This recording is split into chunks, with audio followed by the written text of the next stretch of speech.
OTT platform को लेकर जो चर्चा चल रही है उसको लेकर सरकार क्या कुछ सफाई दे रही है और साथ ही मीडिया पर पाबंदी या फिर मीडिया की स्वतंत्रता पर केंद्र सरकार क्या कुछ बोल रही है, आज सबसे पहले इसके बारे में बात करेंगे। इसके साथ यह भी जानने की कोशिश करेंगे कि दुनिया के अन्य दूसरे देशों में किस प्रकार से वहां की सोशल मीडिया को नियंत्रित किया जाता है।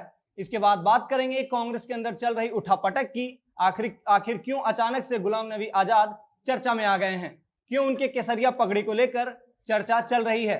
सबसे आखिर में बात करेंगे कि केंद्र सरकार ने एक ही लिंग यानी कि मर्द से मर्द की शादी और स्त्री से स्त्री की शादी को लेकर अदालत में क्या कुछ कहा है, क्यों केंद्र सरकार ने कहा है कि भारतीय समाज के लिए बिल्कुल भी ठीक नहीं है, और सबसे जरूरी कि सर्वोच्च न्यायालय के फैसले पर केंद्र सरकार ने क्या कुछ कहा है।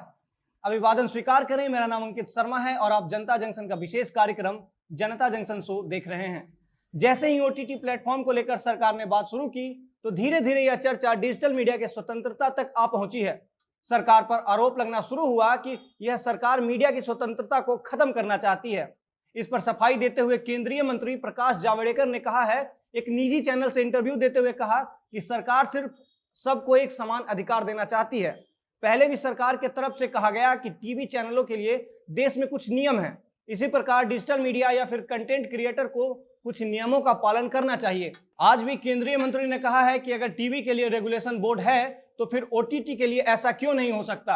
हालांकि उन्होंने कहा कि हम किसी प्रकार की सर्टिफिकेट को अनिवार्य नहीं कर रहे हैं, बल्कि सिर्फ सेल्फ रेगुलेशन की बात कर रहे हैं। केंद्रीय मंत्री ने कहा है कि ओटीटी प्लेटफॉर्म को खुद बताना होगा कि उनका कंटेंट कैसा है। अगर हम दुनिया के अन्य देशों की बात करें तो कई ऐसे देश हैं जहां सोशल मीडिया को लेकर कानून है, लेकिन कई ऐसे देश हैं जहां सोशल मीडिया पर अभी भी कानून बनाया जाना है। आमतौर पर जो भारत सरकार अभी सेल्फ रेगुलेशन की बात कर रही है वह यूरोप के कई देशों में लागू है। वहां की सरकार भी कंपनियों को सेल्फ रेगुलेशन की बात कहती है। अगर दुनिया के सबसे ताकतवर मुल्क अमेरिका की बात करें तो वहां भी सेल्फ रेगुलेशन की ही बात होती है। हालांकि कुछ कानून ऐसे भी हैं जहां राज्यों पर यह कानून निर्भर करता है। इन्हीं कानून में शामिल है कैलिफोर्निया का the California consumer privacy act यानी सीसीपीए, जो कुछ नियमें तय करती है। इसके अलावा जर्मनी में नेट डीजी कानून 2018 में बनाया गया था। यह कानून हर उस कंपनी पर लागू होता है जिसके पास 20 लाख से ज्यादा यूजर हैं। भारत में जो बात हो रही है उसी तरह वहां भी किसी भी आपत्तिजनक पोस्ट या फिर कंटेंट को 24 घंटे के अंदर हटाना अनिवार्य है। ऑस्ट्रेलिया ने भी 2019 में इसी प्रकार का एक सख्त कानून बनाया है। रूस और चीन में तो इसको लेकर बहुत ही कड़े कानून हैं। चीन ने तो विदेशी प्लेटफॉर्म पर रोक लगा रखा है। फिलहाल समय की जरूरत हो सकती है कि सोशल मीडिया पर सरकार कुछ कानून बनाए, लेकिन इस बात का ध्यान जरूर रखा जाना चाहिए कि किसी भी प्रकार से अभिव्यक्ति की स्वतंत्रता का हनन ना हो। अब आते हैं अपने दूसरे खबर पर। कुछ दिन पहले जब गुलाम नबी आजाद को राज्यसभा से विदाई दिया जा रहा था तब प्रधानमंत्री नरेंद्र मोदी ने भाषण दिया था जो कि काफी सुर्खियों में भी रही थी। उस समय इस चीज की चर्चा भी होने लगी थी कि क्या गुलाम नबी आजाद अब भाजपा में अपनी आने की कोशिश में लगे हुए हैं। हालांकि गुलाम नबी आजाद खुद हमेशा इस बात से इनकार करते रहे हैं, लेकिन फिलहाल उनके पगड़ी से लेकर उनके कार्यक्रम तक की खूब चर्चाएं हो रही है। कांग्रेस पार्टी में अंदर खाने दो गुट बन चुका है और यह बात किसी से छुपी हुई नहीं है। अब जम्मू कश्मीर के दौरे पर गुलाम नबी आजाद के समर्थन वाले कई नेता वहां पहुंच रहे हैं। इन नेताओं में कपिल सिब्बल से लेकर मनीष तिवारी, आनंद शर्मा तक शामिल हैं। जम्मू में गुलाम नबी आजाद कई कार्यक्रम में जनसभा को संबोधित करने वाले हैं। यह सारे कार्यक्रम गांधी फोरम के तहत किया जा रहा है। इसके अध्यक्ष भी गुलाम नबी आजाद ही हैं। मीडिया में इस बात को लेकर चर्चा चल रही है कि यह G23 गुट के नेताओं का शक्ति प्रदर्शन है। प्रधानमंत्री नरेंद्र मोदी ने कहा था कि हम गुलाम नबी आजाद को अभी रिटायर नहीं होने देंगे। आज प्रधानमंत्री के इस बयान को लेकर भी खूब चर्चा चल रही है। मौजूदा समय की बात करें तो कांग्रेस पार्टी में इनको कोई खास जिम्मेदारी भी नहीं सौंपी गई है। उनके कार्यक्रम की जानकारी देने वाला एक पोस्ट सोशल मीडिया पर खूब शेयर किया जा रहा है जिसमें वो केसरिया रंग का पाग पहने हुए हैं। शायद इस चीज की चर्चा इतना ज्यादा नहीं होना चाहिए, लेकिन कांग्रेस के इस नाजुक समय में सोशल मीडिया से लेकर मेन स्ट्रीम मीडिया के क्षेत्र में भी इस चीज पर खासा चर्चा हो रही है।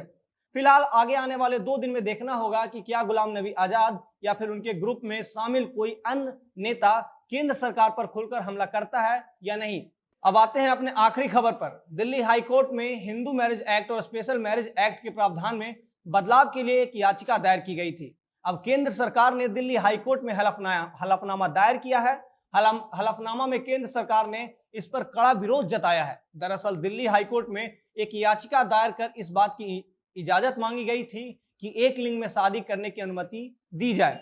अब केंद्र सरकार ने इसका विरोध करते हुए कहा है कि भारत में शादी केवल एक पुरुष और एक स्त्री के बीच का स्वीकार किया जाता है। केंद्र सरकार ने यह भी कहा है कि इसके लिए किसी कानून की जरूरत नहीं है। इसके साथ ही केंद्र सरकार की तरफ से कहा गया है कि अगर कोर्ट ऐसे मुद्दे में दखल देगी तो समाज के अंदर अजीब सी स्थिति पैदा हो जाएगी। केंद्र सरकार ने कहा है कि शादी का मतलब केवल किसी दो इंसान को मान्यता देना या फिर रजिस्ट्रेशन तक सीमित नहीं है। सरकार ने कहा है कि हमारे समाज में शादी का मतलब स्त्री और पुरुष का परिवार बढ़ाने से है। केंद्र की तरफ से कहा गया है कि कोर्ट इन सारे मुद्दों पर अच्छे से विचार करके ही इस पर कोई फैसला दे। केंद्र सरकार ने सर्वोच्चतम न्यायालय के फैसले का जिक्र करते हुए कहा कि भले ही सुप्रीम कोर्ट ने एक समान सेक्स के लोगों के साथ रहने को अपराधीकरण से बाहर कर दिया हो, लेकिन उसने भी इनकी शादी को कानूनी मान्यताएं नहीं दी है। सरकार ने कहा है कि अभी भी उन्हें कानूनी रूप से मान्यता प्राप्त नहीं है। केंद्र सरकार ने इसको लेकर अपना पक्ष रख दिया है। बाकी आगे अदालत क्या फैसला करती है और उसका हमें इंतजार रहेगा। आज के जनता जंक्शन शो में इतना ही। ये स्टोरी हमारे लिए मोहित ने लिखी थी। धन्यवाद।